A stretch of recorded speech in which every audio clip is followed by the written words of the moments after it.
In other words, when God is not answering our requests the way we would like for him to, when they see the peace of God still covering us, when they see our hope still firmly rooted in him despite our circumstances, when they see a joy that is truly unspeakable, like they're looking at you like they cannot believe you can still be joy filled in the midst of such trying times, when they see that, that right there is proof of God's ability, because he might not have done in the external circumstances what you've asked him to, but he has done in you something that is so remarkable that it is only the rock of Christ that could keep you so grounded in the midst of that. And as that continues to happen in the life of believers, it is it's a continued way that people are reminded of how great God is.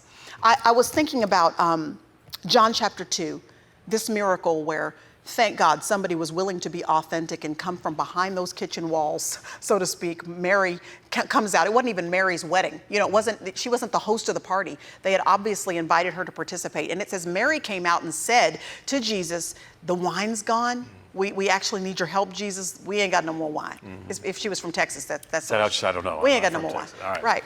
And she was willing to be authentic about that.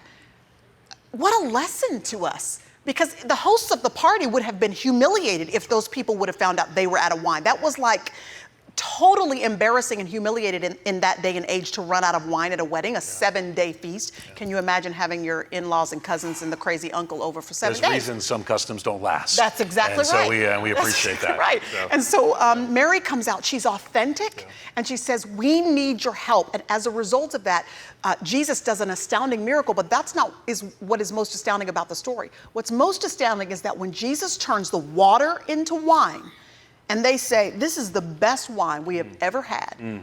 John chapter 2, verse 11 says, the disciples saw the miracle, and then they believed in him. Yeah. Then they believed in him?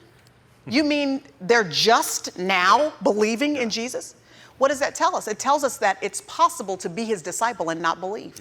It's possible to be a follower and a learner, a churchgoer, someone who raises their hand during the service, someone who participates, like Jefferson said, in religious activities, to be a disciple in that sense, in relationship with him, and yet not believe him. That is, trust him for the regular practical stuff of your everyday living. And I have had seasons in my life, I know other people have as well, where you're a disciple, you're just not a disciple who believes. And I think once we are authentic with him, come out from behind the kitchen walls and say, here's the deal, I'm out.